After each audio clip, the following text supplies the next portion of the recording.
everybody.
Everybody.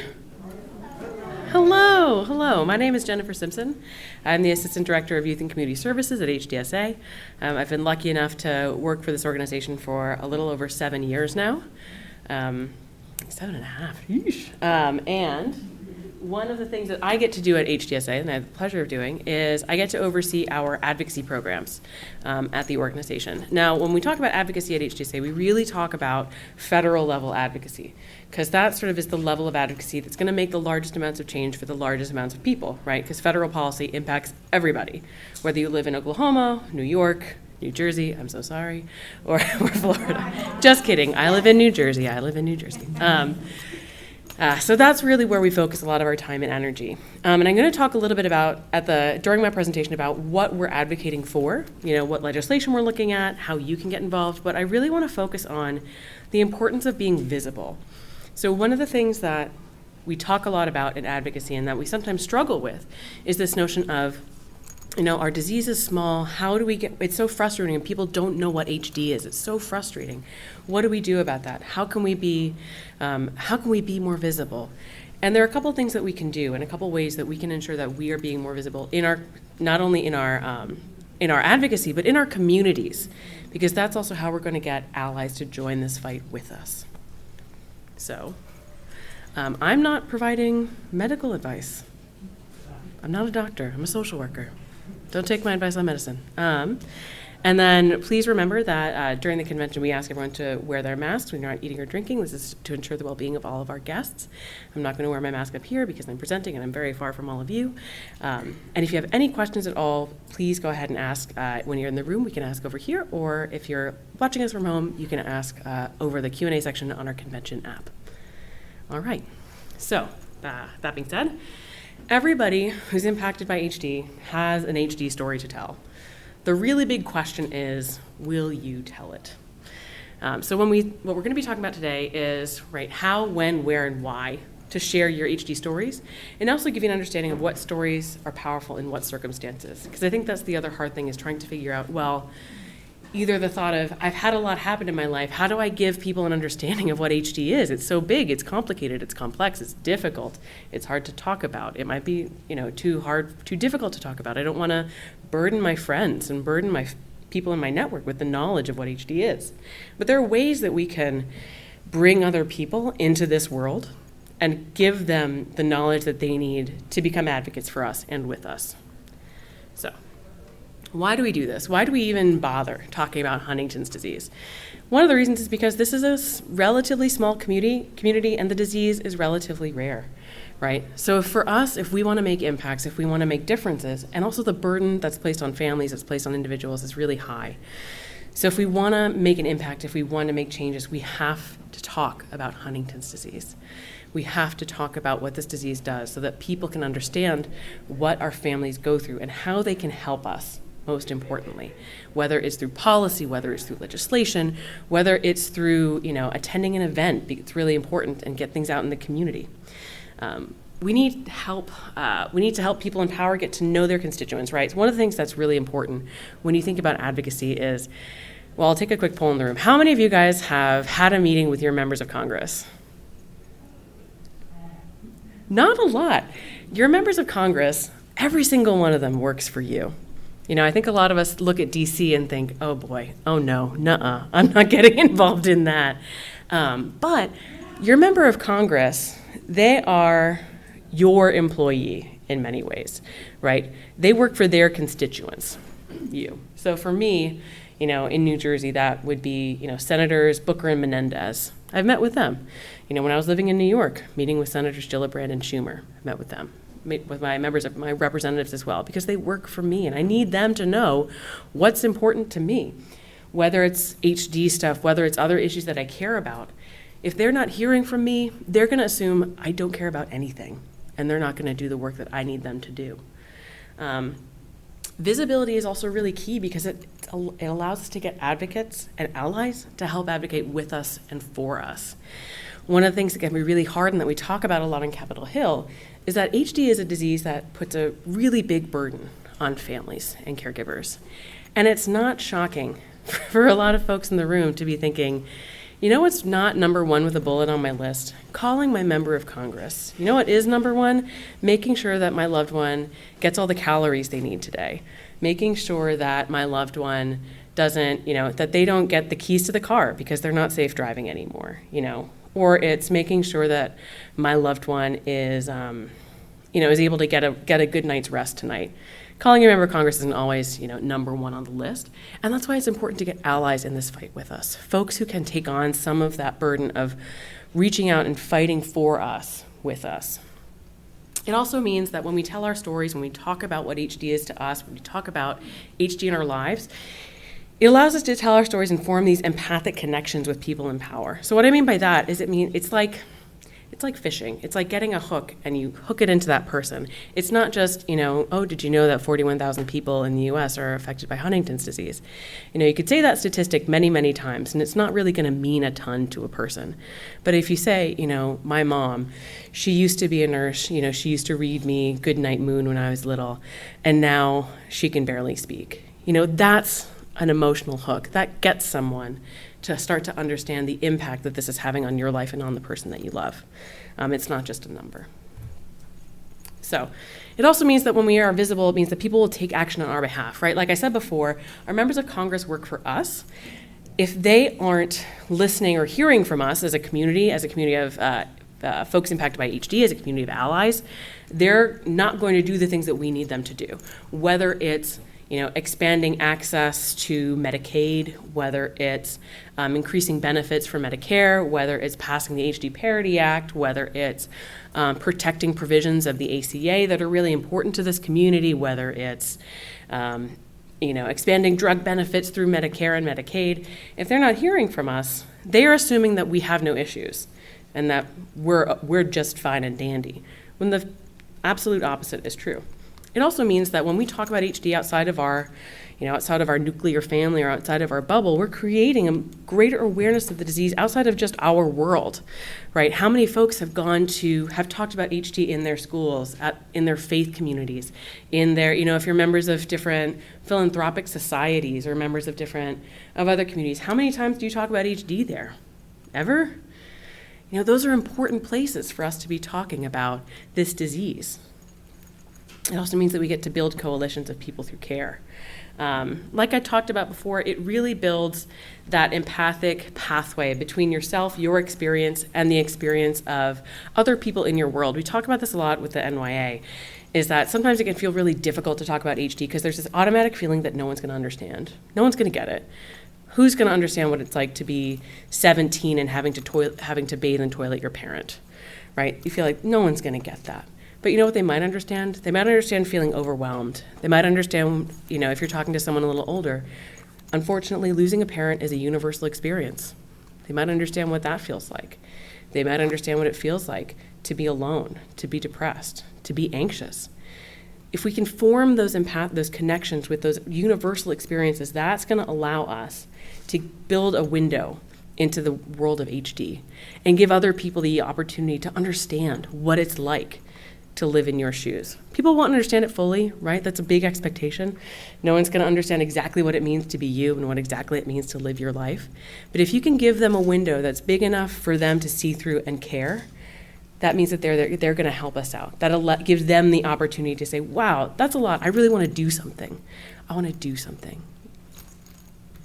So when we think about who do you talk about HD with, number one I always like to talk about is your legislators. Whether it's at the federal level, whether it's at the state level, right? Are you talking to your state legislators? Are you talking to your lieutenant governor? Are you talking to your governor? Are you talking to your health commissioner? And are all those people, are they aware that there are people in their communities that are impacted by this disease and who need help or who need resources, who need these things that are going to help their families? Are you talking with your unimpacted family members about HD and people who could join this fight with you? Are you talking with your faith community, your friends, other communities you're a part of, right? If you're a part of like a Key Club, if you're part of Lions, if you're part of any of these groups, are you talking with them about HD? Are you asking them to join this fight with us? And if not, how come? When we think about visibility, a lot of times in this community, we get a little bit frustrated because we think about these other diseases that have these super visible people, right? Parkinson's, they've got Muhammad Ali, Michael J. Fox, Ozzy Osbourne. Wow, big, visible people.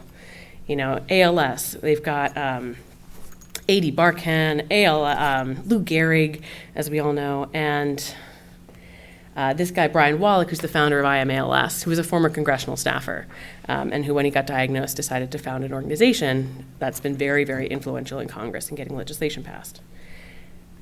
But we also have really influential folks, right? We have visible people in our community, right? We've got Charles Sabine, the amazing Woody Guthrie, Trey Gray. But being visible isn't just about being famous. Being visible isn't just about being the person with the biggest platform. Each one of us can be visible, right? Whether it's whether it's Katie from Nevada, whether it's EJ, or if it's this wonderful couple out of Maryland, they're visible. They're making sure that their communities know about Huntington's disease. They're making sure that their stories are getting told and that people are joining the fight with them. So, what I want to impress upon you as well is when you think about your experiences, a lot of times when we're going and advocating, and I talk to people about crafting your stories, they're like, I don't know if I have anything to talk about. What I experienced is not that bad. Other people have experienced way worse things. I don't know if I have enough to talk about. Don't discount your experiences. Every single one of you has an important HD story to tell, an important message that you can send to members of your community, to people who you love, to legislators, that's going to impact them in a way that you don't know yet.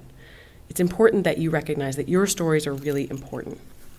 One of the ways that you can do this is you can start by finding an experience that you've had that encapsulates what you want people to know about, right? Is what you want people to know about is, how hard it has been to keep your loved one at home, what challenges you've been through. What is a story that encapsulates that experience?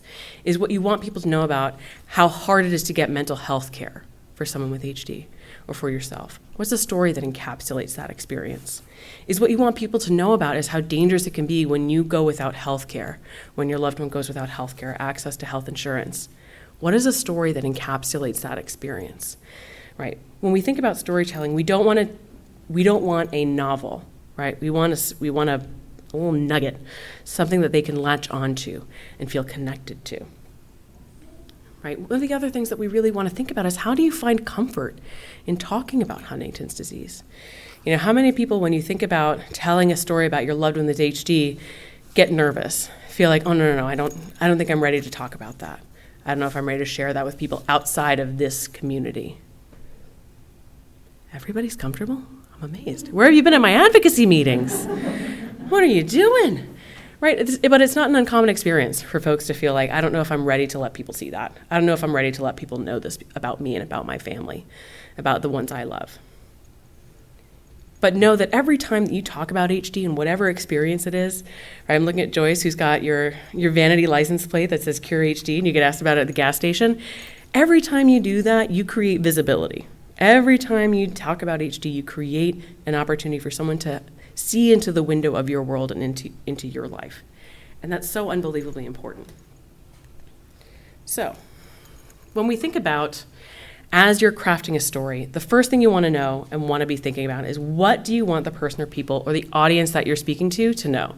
What do you want them to take away? What's the message? Then, like we talked about earlier, what's an anecdote that's going to encapsulate that experience? And the other thing I want you to think about is, how do you want to portray HD? Right? How do you want people to come away knowing what HD is? What is the thing about HD that you want them to know? I think what can happen is in order to make others feel comfortable, sometimes we minimize what HD is like, right? It was hard. Right? I've heard that experience a lot. It was really hard. And that, although it may be true, doesn't tell me a lot about what you've experienced. It doesn't help me to create an empathic connection to what you've gone through. Give yourself an opportunity to really dig into what the experience was, right? Not it was hard, but I woke up every day and I would look at my bank account and I would struggle to think about how I was going to pay for food for my family, because we were worrying about because I needed to make sure that my mom got her meds. That tells me more than it was hard. Or, when I would stay up late at night thinking about, and these are all just off the top of my head, but, I would stay up late at night, while my husband was sleeping, and I would think about what we were going to do and how we were going to tell our children that they were at risk for HD. And I didn't know how I was going to break that news to them. It felt like I would be breaking their hearts too. That tells me a lot more than it's hard. So give yourself an opportunity to use language and use anecdotes that are going to give that person a window into your experience. And this is sort of a really, when you're painting a picture of HD, a lot of times we go here. I'm not an artist, my spouse is, so I really feel for this person. I get it. And it's also the easiest way to tell a story, right? To make it simple, keep the hard stuff out of there. But I'm also not getting a lot about you here. I'm not seeing why you're special, why your story is special, why your story is important. But over here, I know a lot about you from you telling me a story that looks like that, from you painting me a good picture of your experience. Now, when you think about creating any story, I want you to think of 4 things. Anytime you're talking about HD, anytime you're having an opportunity to, especially if you're talking to legislators, if you're talking to, communities, if you're talking to your faith community, if you're talking to, your knitting club, your book club, your golf buddies, and you want to give them a window, you want to paint them that picture. Start with the plot, right? What is the arc of the story you want to tell? And organize it around a beginning, a middle, and an end. The protagonist, who is the person that you are going to be talking about, right? How do you want to describe this person? Give them a sense of that person. If I were to say my mom, who's that? But I want to tell them, my mom was, she's the first female VP of an oil company, and she was the first woman ever to go onto oil rigs in the Arctic Ocean. She had to use the men's bathrooms because they hadn't put in any women's bathrooms yet, because she was the very first one. That tells me a lot about my mom. She's a badass, but that gives you an idea of who she is. And then you want to paint that picture of who the person you're talking about is. Who were they before HD? And as you are telling them, tell them how that person has changed, and get into what you want to show about how that person has changed. The moral, what is it that you want people to come away with after you tell your story, right? When we talk about what's the main point you want to get across, how hard it is for folks to access Medicare, that this is a community that needs more allies, that this is a disease that is more special, personally, more special than any other neurological condition out there, genetic neurological condition. If the story is, we need your help to create change in Washington, D.C., think about the moral of the story, and then give them something to do, right? Always have that call to action, whether it's, and I want you to join me and man the raffle booth at our Team Hope Walk. I want you to call your member of Congress. I want you to start come and be part of our golf event. I want you to join us at our support group. Whatever that call to action is, always give them something. I want you to become a co-sponsor of the Huntington's Disease Parity Act. We always want, when we're crafting a story, to give someone something that they can do. So we're leaving them with a feeling of, all right, I know I have meaning now. I have something that I can do for this community. I have something that now that I have this information, now that I have this picture, I can do something. I'm not just going to sit with this information and feel like I've got nothing more that I can do for this group. So with that said, what are we going to be using our stories for? What can we be advocating for today?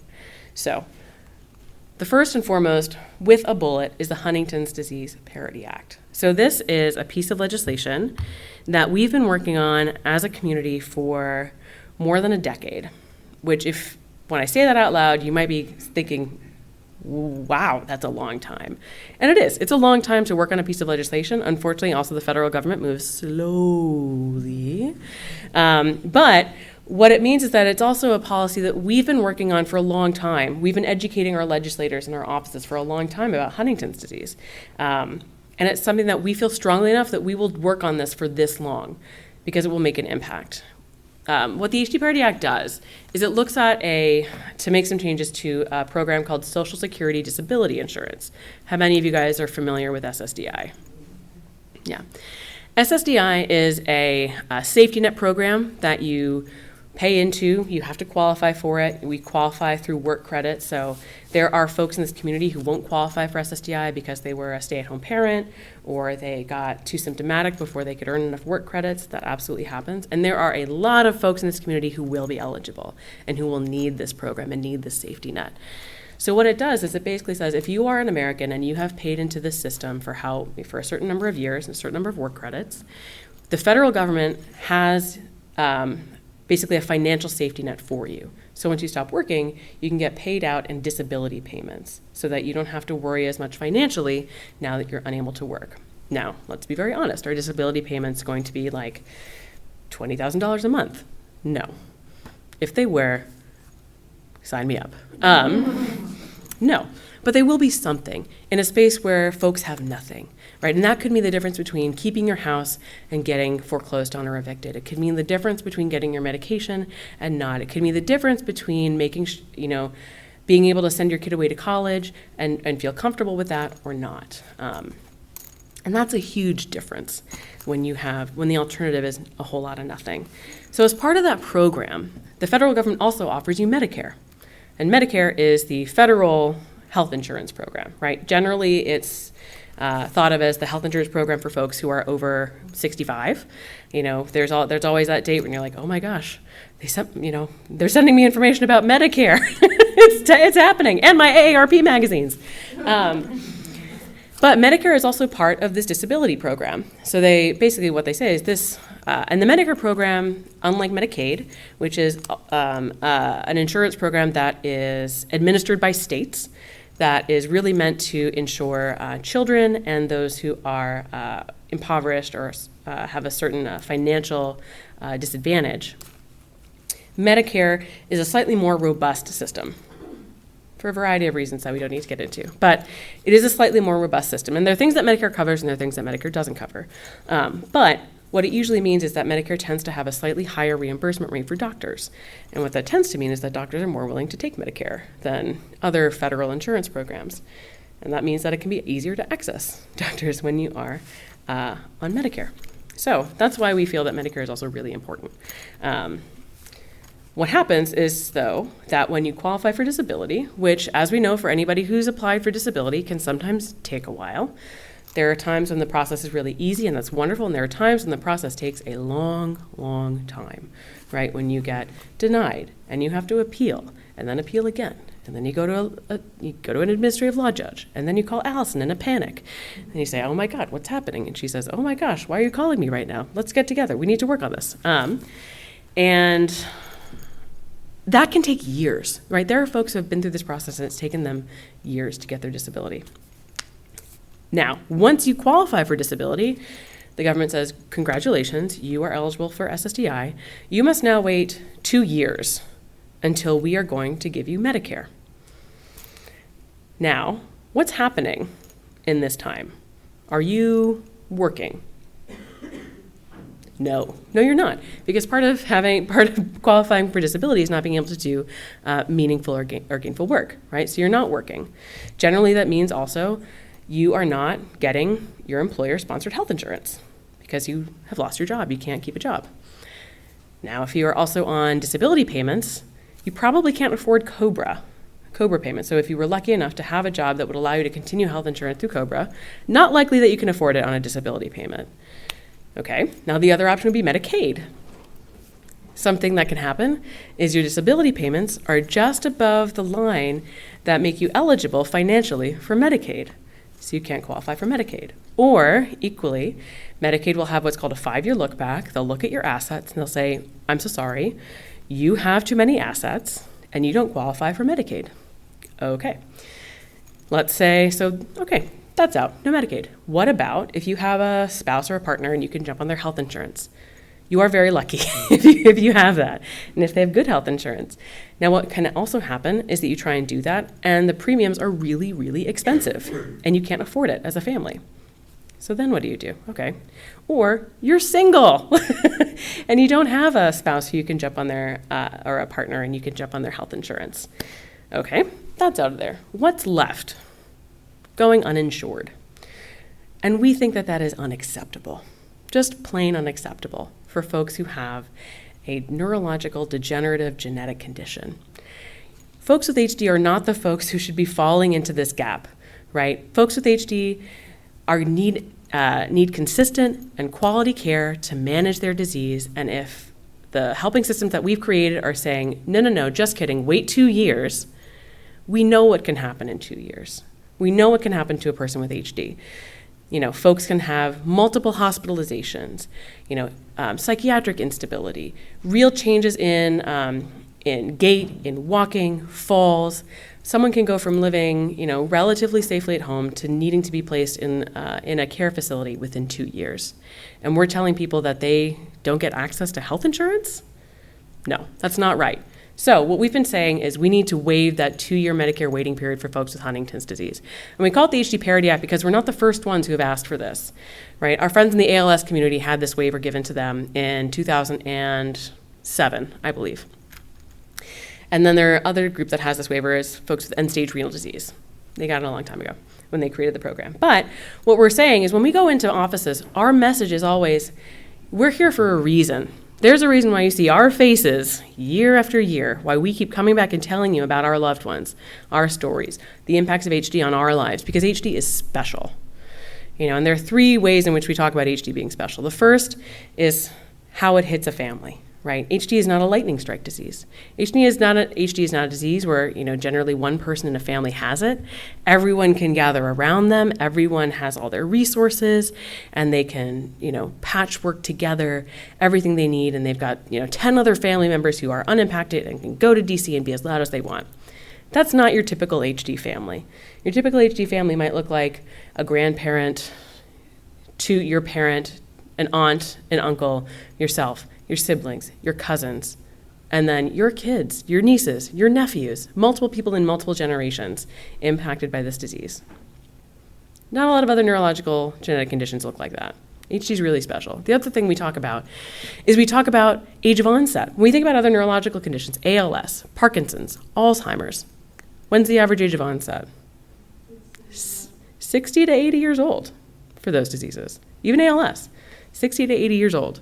HD, 30 to 50 years old, right? Your prime working years, when you still have a family, when you're paying off your mortgage, when you're paying off your college loans, when you're paying, when you're still getting your feet under you, this disease comes and cuts you off at the knees. It's special. And the other thing we talk about is that this is a disease that doesn't impact just one system of your body. This isn't just memory, this isn't just movement, this isn't just cognition. This is all three.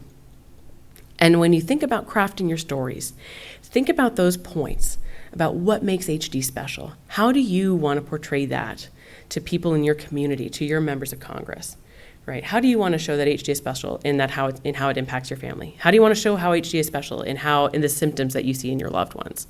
How do you want to show how HD is special in the age and when the people in your family and in your life, or you, have started seeing symptoms? That's what we want to impress upon members of Congress, and we see that it's working because they start to hear these stories and they hear diseases that they know, right? They know Parkinson's, they know ALS, and they hear HD and they get that picture. They think, oof, okay, all right. I see why you guys are here. I see why you guys need help. That's our job. That's our job as advocates. So there are a couple things I'm going to leave you with in terms of to-dos. I'm not going to sit here and talk to you for hours about policy because although it sounds like a nice, I would love for everybody here to take a nap. That's not what this session is about. It's about how do you craft your story, how do you take action, and what can you do? So obviously advocating for the HD Parity Act, number one, with a bullet. And this is also a thing when you think about the communities that you live in. Think about the people you go to temple with, the people you go to church with. People in those communities in your community probably have connections that you don't know about. Have a brother who works in a senator's office, run a company that meets with your governor regularly, or, went to college with your representative. You never know. Visibility means that you can start to access those connections and that you can access them to make a difference for people like you and for people in your family. So now we get to what do you do? So I just turned this off. Okay, so what do you do? The first thing I want you all to do, who has a smartphone? All right, this is the only time I'm gonna say this. Take it out. Okay? You have my permission to be staring at your phones now. And go to www.hdsa.org/takeaction. And this is going to take you to probably the easiest way you can ask people to get involved, and you can get involved yourself. HDSA has an online action system, an advocacy system. And what that means is you can use your phone, you can use your tablet, your PC, whatever you have, and you can take action from there. You fill in your information, it'll automatically figure out who your senators are, who your representative is, and whether or not they are a co-sponsor of this legislation. And we'll send them a message either to say thank you as a co-sponsor, or what are you doing? Co-sponsor this bill. And that's important. And for folks who are thinking, it's just gonna be, another message, another, blah, blah, automated generated message, they count these. There are staffers in every single office that are counting the messages that they get every day and categorizing them and saying, okay, we got this many messages about the HD Parity Act, we got this many messages about, the Affordable Care Act, we got this many messages about Build Back Better, we got this many messages about this, that, and the third, Save the Pelicans or whatever. they're all counting all of them. We got this many messages from, Karen, who calls our office every day and tells us that her house is haunted. Like, they're counting all of those things every single day. So our job is the bigger volume that we can get to send to these offices, they notice. They really, really do notice. I promise you. All right, good job, everybody. Yes, you can do it. So I set myself a reminder every week. So I send a message every single week. I know there are other people in this room that do the same. There's no limit to the number of times you can contact your member of Congress about this issue. I have a question. So I just pulled it up, for where I live, and so it pops up representative and then the 2 senators. So whatever I type as my message, it goes to all 3 offices? Okay. Yeah. So it'll go to all 3 offices. Clearly we need to use some people. Yeah, I mean, you need a couple of people in Indiana. You got a couple of people you could talk to. So it's so easy. And it's also an easy way, a really low bar for engagement for your friends and family, right? Someone owes you a favor. Guess what? You help them out with daycare for their kid, they can send a message about the HD Parity Act. You covered their shift, they can send a message about the HD Parity Act. They can do this for you. This is easy, easy stuff. So the next thing I want you guys to do, once you are done sending a message, is I want you to take time this weekend to write your story. I want you to think about what we talked about in terms of the 4 elements, right? Think about the arc of your story. Who's the protagonist? How do you want to portray them? What's the moral of the story that you want to tell, especially when we're thinking about advocating for a bill like the HD Parity Act? And then what's your call to action going to be, right? Think about where you can write that story and where you can use it. Do you have a meeting for a group that you're a part of that's coming up? Do you have a book club that you're going to be talking about and you've suggested inside the O'Briens and you're going to be talking about HD at your book club? Hey, guess what? You've got something that you've got a message you can send to them. Are you going to be in your ladies foursome golf that you have every week and, you've got quiet time in the cart? Talk to them. Talk to them about HD. Talk to them about what you're experiencing. Are you having a sorority reunion? Talk to them. This is your opportunity. And then the last thing I want you to do is I want you to think about where else you can tell that story. How many of you guys have met the lovely Matthew Santa Maria? Yes. Yeah. Oh, Maddie. Talk to Matt about sharing your story, right? Matt's job, a big part of Matt's job, is to share people's experiences, share their HD stories, and get them published in local news stations, local newspapers, creating visibility locally for your experiences of HD. Think about sharing your story with him in the Let's Talk About HD series. If you've never done it before, take an opportunity. Do it, talk to him about it. He loves writing your stories. It's one of his favorite things to do. If you haven't done it yet, take an opportunity to do so. So with that, I know I've already been talking at you for half an hour, and we're going to have an opportunity as well with the video camera here to do some storytelling and to take some video today for you that we're going to use in a video that we're going to use for advocacy. So before we do that, do you guys have any questions for me that I can answer? Sonia. Do you have a trip coming up? Do we have a trip to DC coming up? A very good question. My guess is the next trip to DC will be in 2023. One of the hardest things about this pandemic has been that all those meetings that we usually do on Capitol Hill have turned virtual and continue to be virtual. So we did virtual fly-ins over the last 2 years. The last one we did was in May for HD Awareness Month. We had 41 meetings over the course of 3 days with 41 different congressional offices. And as a result, we gained, I think, 12 co-sponsors for the HD Parity Act so far, and we're working towards more. So you guys, this is a good thing to know. When you guys take meetings, it makes a difference. Even with difficult offices, I'm looking at my Iowans. I know you guys have been working on Chuck Grassley for a long time. But, with your representative, Cindy Axney, she came on the bill after you guys met with her office. One time, right? One time, that's all it took. You guys and your power, you guys have more power than you know you have. Much more than you know. It's time that we use it. So, yes. I think someone else had another question, but I'm not sure if you could answer or if you would read it off them to Sure. someone Okay. else. Okay, can I go into my husband's health insurance if you've been diagnosed with HD? Would it be a pre-existing illness? Okay. So when I was speaking about those anecdotes, I do not have a husband. I don't have a husband with HD, but I can obviously talk about this person's husband and would be happy to.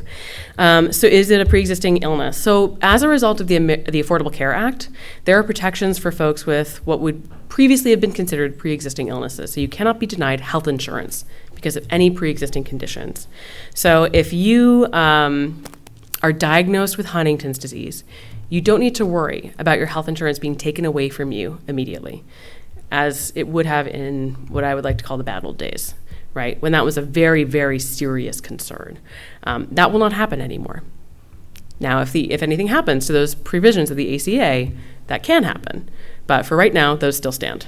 So you don't need to worry about losing health insurance. Now, there are other types of insurances that you absolutely might be disqualified for, right? That's long-term care insurance and life insurance. So those are two types of insurances that if you do have an HD diagnosis, it is very hard, if not impossible, to get. Some insurance companies can make you pay more, but you can't be disqualified for insurance. Yeah. Yeah. I mean, they can increase your premiums, right? They can increase your monthly premium, but they can't kick you off your plan. Yeah. I have another question. Are you gonna have for the people that were able to or had signed up for the emails to do the virtual training and stuff, but they had to take a step away from that? Mm-hmm. Are you gonna have something that we can sign up with you right now afterwards, or give you our email and get back into that? Mm-hmm. Yeah, so absolutely. The other thing you can do, you can always contact me, jsimpson@hdsa.org. But you can also sign up through the HDSA website for something called our Advocacy Caucus. And this is how we work with folks throughout the year to take meetings with members of Congress. So we don't only take meetings during fly-ins. We take meetings throughout the year, again and again and again, with members of Congress's offices. And what we do is once a month, on the first Wednesday of every month from 6 to 7 p.m. Eastern, is a group of us meet together who are part of this caucus. It's open to everyone, and strategize. Talk about, what is our strategy for that month? What are we working on? What is our messaging? Who can we reach out to? We have lists of all the staffers' names for every member of Congress for their healthcare staffers, so we can reach out directly to those staffers, not only tell our stories, but request to meet with them, and go from there. So yeah, absolutely. How close are we with this bill, with the co-sponsors? Great question. So the one thing that everyone should know is there is no golden rule for when a bill passes.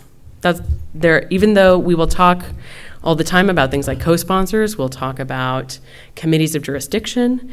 There is not a singular number that we need to get to where it's we've crossed a finish line and something happens automatically. So in the House, we currently have, I believe, 102 or 103 co-sponsors, so about a quarter of the House of Representatives.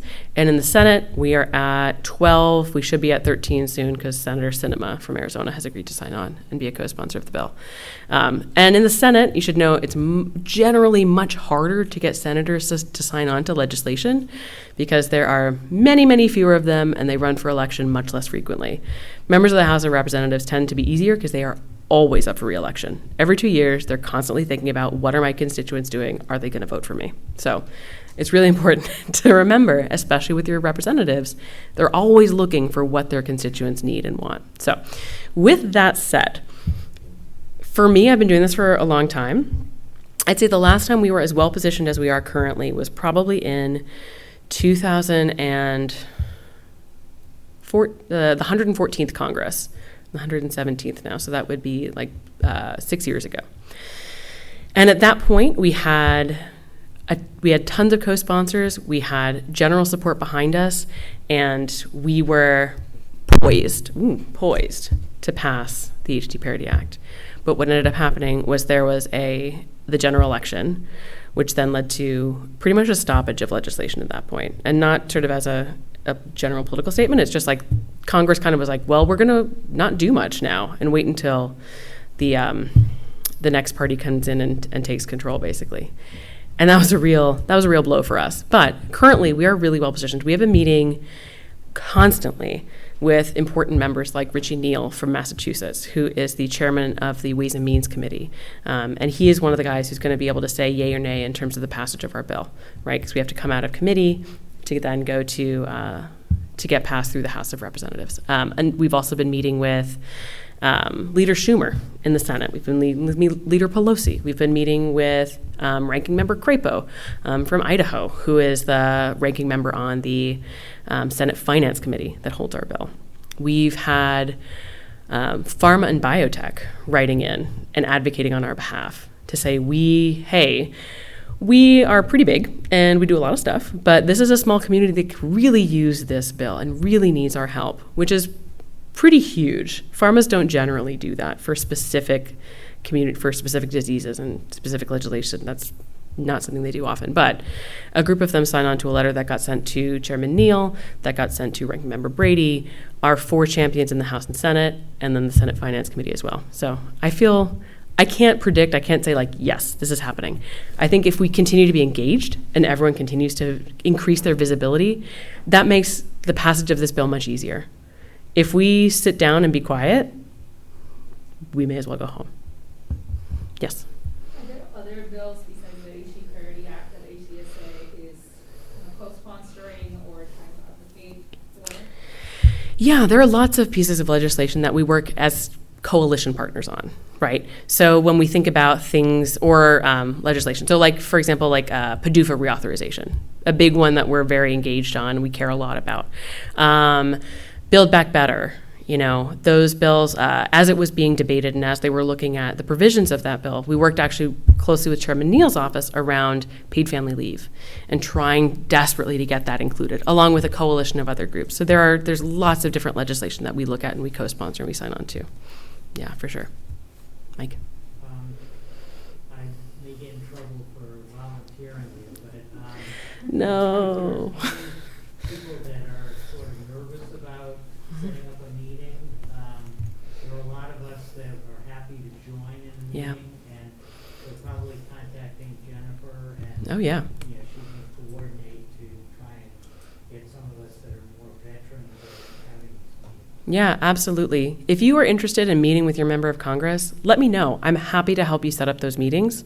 And I'm happy to help you go through all the different resources that we have to get you prepared. Whether it's, how to send that email to the staffer who works for your member of Congress to ask for a meeting, that first contact with them, how to write your story out. And I know we talked a bit about it here, and you're going to be going and writing them out later and practicing. How to have that interaction, who I'm going to put in that meeting with you so you're not alone. That's the other big piece is unless you're, a veteran, I know, Mike, you guys in Massachusetts have done a couple meetings on your own, but generally we're there with you, either myself, our contact in DC, whose name is Catherine Finley, who works at a lobbying agency down there on our behalf, or my colleague Marianne. Sometimes Louise will jump in on meetings, Eric Johnson will jump in on meetings, because this is something that organizationally we care a lot about and we want to see passed. I know you were talking about Brian with IMALS, and recently they just had another big ALS bill passed for them.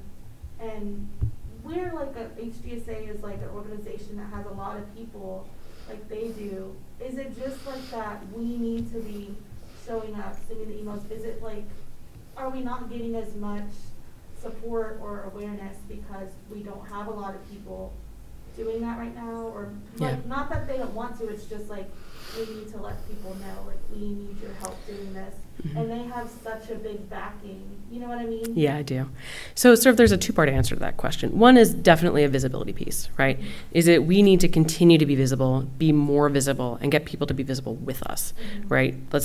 We shouldn't be going this road alone. We need to bring our friends, we need to bring our unimpacted family, we need to bring everybody into this fight with us. The other piece is recognizing connections and recognizing the connections of other people within the community. So Brian Wallach, for example, I believe he worked with, on Obama's campaign. He worked with President Biden when he was the vice president on the Cancer Moonshot Project. So he also is very well connected. So there's also that. And a lot of people in DC know him. Members of Congress know him very well. So there's that. But on the other hand, that doesn't mean that we can't do good work. It doesn't mean that we can't be visible. It doesn't mean that we can't do amazing things in Washington and in our local governments. I talk a lot about federal stuff.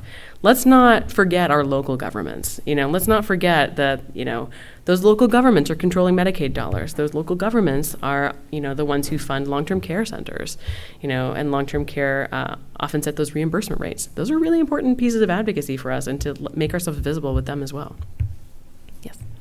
may be a stupid question, but you were mentioning that the Parity Act existed for another condition like ALS already. Mhm. Is it ever possible to expand an existing act rather than create a new one? Yeah, so this is a question that we get asked a lot. Like, would you like to join with other diseases? Would you like to join with others to pass this legislation?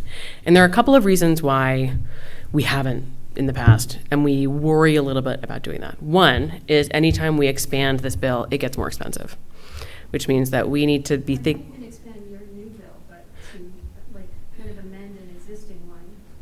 So it would need to be. To include your disease. So it would need to be. I think they would need to pass a separate legislation to create the waiver for Medicare. So we'd still have to pass a bill, basically, to do it. Yeah. And my only other thought, do you think there's some negative aspect of having pharmaceuticals help drive your effort? Because the government will see that as, their motive is to have medications approved that are going to cost the government more money to pay for. Well, so the other piece of that would be, so generally I think no. I think it's useful for us to be using our partners in this space to help us advocate. Well, and influence, right? The other thing about that is recognizing that if those treatments exist, right, and if there's a treatment for HD, folks aren't going to need disability. It's not going to get on disability. We see that long-term effect on it. Yeah. We're leaving us. So no, not as much of not a concern. I think that helps them know if we do have a medication or something that at the time will lower or all HD, but you'll know the cost, so they'll be able to see how much it costs. They crunch the numbers to show them if we were to pass this, it would be better. Isn't that what you told us before? We have you have the data to show them how much it costs, how much it will. What people currently spend, currently on the healthcare costs, right? We know some healthcare utilization costs for folks who are in that disability range, and we can say, this is how much folks will save, and this is what the government will pay when we bring people onto Medicare rolls as a result. And then what we can talk about when we do talk about is sort of long-term impacts of people having consistent care, right? What does that mean? If someone's able to see their neurologist regularly, if someone's able to see their psychiatrist, if someone's able to see their physical therapist, their OT, their speech language pathologist, it means that they can get the care they need to maintain their quality of life, right? It means that they're not going, ideally, it should mean that they don't enter long-term care facilities early, right? It should mean that they're not there for 10 years, 15 years, like we see when folks become really badly unmanaged. And that happens a lot. And when it does happen, who pays for it? Inevitably, at some point, Medicaid comes in and starts paying for it for a long time. So we think about the long-term savings, which it's kind of, I don't love talking about it in the dollars and cents of it, because, when I think about it, it's quality of life, it's access to care, it's the rights of people who have a debilitating neurodegenerative disease. But yeah, that's something that we do that we can hit on, is that the long-term impacts of this are going to be greater than the upfront costs. Has anyone ever thought about partnering with CCHD or the Hereditary Disease Foundation with the Wexlers to see about cross promotion? Yeah, absolutely. This is not an issue that we feel, territorial about. This is something that is so important to everyone in the disease community. Anybody who wants to be a part of this, come find me. I'll take you to DC. I'll get you meetings with your members of Congress, or we can work together to do that. There are definitely, I think if this is something that they would like to work on, we are here for that.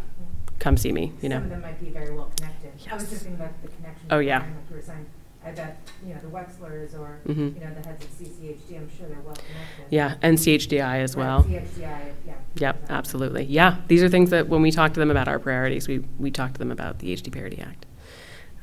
Yeah. I just wanted to speak to, I know the going in person kind of has a little bit more of an impact, but the fact that it's been virtual, because I've actually participated in a couple, and that meant I didn't have to take off work. I just had to kind of use my lunch break to do it. So I'm very thankful for that opportunity to do that. And I really felt like it was extremely impactful that the family members will be able to share our personal stories, and then you guys could come in and be able to talk to numbers and facts and stuff. Because there are some of them that they're just gonna be driven by that kind of information, and then others that will actually, have the heartstrings tugged. Mhm. But, I'm hopeful that, like, even if we do get to go back to in person, we can still do some virtual stuff too, because that was a lot easier to participate in. I don't see virtual meetings ever going away. Yeah. I don't think they will. Just because of the exact reason you said. It's just easier. It's easier for constituents. It's really easy for staff. They can do it from home. They can do it from the office. It just makes life easier for a lot of them. Is it fun to march on DC? Yes. Yes, it is. And we'll have capes for all of you.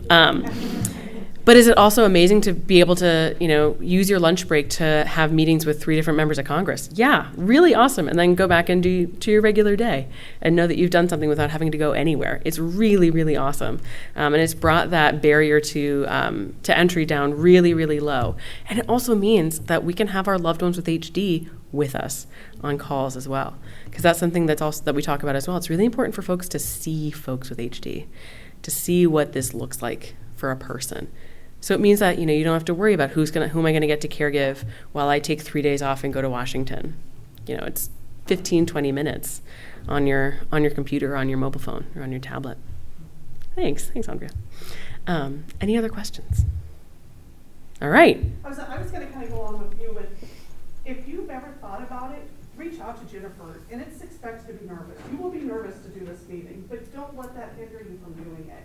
We had 2 new girls from Iowa this year, terrified out of their mind. Tried the first 2 hours before we're meeting, they're texting me, calling me, I'm gonna mess up, I'm gonna cry on there, this is gonna be horrible. I said, if you do, you do. If you're showing emotion, you're showing our members of Congress the passion behind it. You're giving your personal story. If it wasn't scary, you shouldn't be doing it. Like, if you didn't show emotion, you shouldn't be doing it anyway. So don't be afraid to do this. It literally takes 20 or 30 minutes out of your life. And we make it, you said we got how many out of this last round? 11, almost 12, yeah. That's huge. Yeah. So if we can keep this momentum going for just half hour of your life, it would be awesome. All right, you want to get up here? You want to do this? I'm retiring. Andrew's taking my job. No, but it's it is unbelievably impactful. And like you said, if you're nervous, if you cry, don't worry about it. That's okay. That doesn't make you a bad advocate. It doesn't make you unprofessional. It doesn't make you, it doesn't mean you're screwing up somehow. It just means that you're being honest in your meeting. That's it. Yeah, and you're human. Exactly. You're human. Because these stories are really, when we talk about writing your stories, it'll likely bring up some emotion because you'll be thinking about your loved one. You'll be thinking about your experiences. Even thinking about your story right now might make you be welling up a little bit. That's totally okay. It's important. We need to show them what this means. So, yes. This may be kind of stupid, but I'm from New York, and it sounds like you've got representation from New York, and I'd love to find a way to tell a story. Yeah. Can we make impacts in other territories? If New York's covered, how can I help somewhere where there's more need? Oh, absolutely. Well, the other thing to remember about New York is it's big and it's got a lot of congressional districts. Yeah, yeah. Oh, we've got Senate covered. The House, we got work. We got work to do for sure. But this is also a great point. Who here has their entire family in one state? Not a lot of us, right? Yeah, only Delaware. The tiniest state of them all. But yeah, if you've got family in other states, you can reach out, if you talk to them, reach out on their behalf to their members of Congress, right? You can reach out, if you're a member of a chapter board, you can reach out to other members in your state on their behalf. You can get them to join you in this effort. That's the other thing. If you've got family out of state, say, hey, I've started doing this, it's awesome. Take 5 minutes and send your member of Congress a note. Or would you be willing to jump on a call with me with your member of Congress? Because usually they'll want to see at least one constituent, right? Because they're like, okay, I do need someone I work for to be on this call. That's huge. That's really impactful, right? When we talked about creating visibility, part of that as well is tapping into those folks. When we talk about who are you talking about HD with, are you talking about it with your other family members? Are you talking about it with people out of state? That's really, really important. So, yeah, use your family. So the And friends. Jennifer knows I do this. I write letters on behalf of my siblings to their representatives with their permission. I call them and I say, or I email them and I say, I want to write this letter, I'm signing your name, and then I send it to the representatives. So I can do the work for them when they aren't physically here. That's a really good idea. Yeah. I kind of have a question of like kind of the logistics of how this all works, because I try to know as much as I can about our government, but it's a lot of knowledge. We're turning, this is now civics. Yeah. So at this point, we have these sponsors, Mhm. and then congressional sessions at the end of fall, or? January, in January. Okay. We'll So turn then, over. Like I have a few, like one of my representatives is running for Senate, and a couple others that might move around. But like the ones that the co-signers that we have now, are they kind of guaranteed for next session? Oh, Or is that- no. Okay. No, not at all. So every 2 years are basically government resets. Because every 2 years the House of Representatives goes up for election. So, and every senator has a term of 6 years. So a term for Congress is 2 years long. And it sort of is a race for 2 years to work on legislation, to build momentum and get legislation passed. And then sort of like Cinderella at the stroke of midnight, in January of the end of that 2 years, all the bills that haven't passed turn into pumpkins, to finish this metaphor. They basically die and you have to start again. So then you have to reintroduce the legislation, you have to get more co-sponsors again, keep working. Now, that being said, it doesn't mean that every single member of Congress isn't going to get reelected. Every single member of Congress isn't also going to be voted out. So there will be folks who we will work with again who will say, oh yes, yeah, I remember you. Okay, yeah, we'll happily sign on again. Or, staffers who will still be there, or staffers who will move offices. This happens all the time, where you meet someone and they say, oh yeah, I remember I met with you when I worked for this other guy's office. Yeah, I'll get him on the bill. Don't worry about it. That's also the power of visibility, is forming these connections. But what it means is that in January, we'll have work to do, which is why right now, and why we continue to feel this pressure and this momentum, why where we are now, we've been working so hard to get here, to get to this point where we've got the ears of people in power who can make these decisions. Now our job is to continue to put pressure on them, right? Something that our contact in DC, Catherine, says is the squeaky wheel gets the grease, right? And there are a lot of squeaky wheels in DC.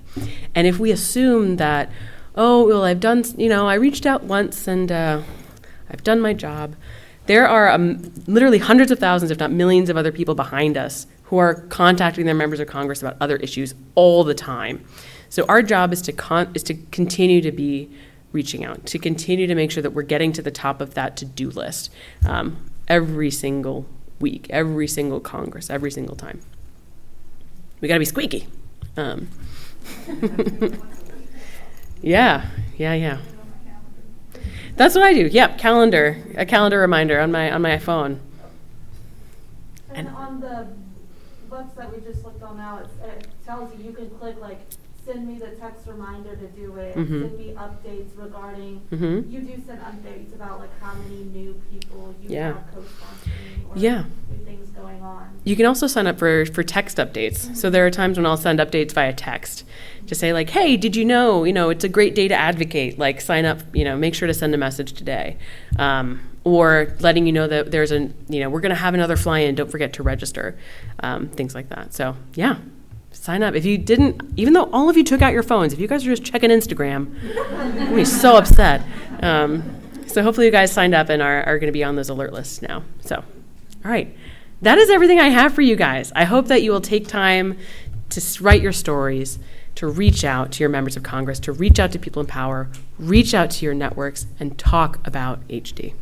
One thing I would make sure is like even on the email it says it, but when you write your letters or your stories or you're calling them, make sure to ask at the end, like, I really want you to co-sponsor this bill, and then say that, like, remind them of it. Yeah, so in all of our automated messages, we've put that in for you. So you don't need to remember, but if you're sending an individual message, there's the ask you got to make.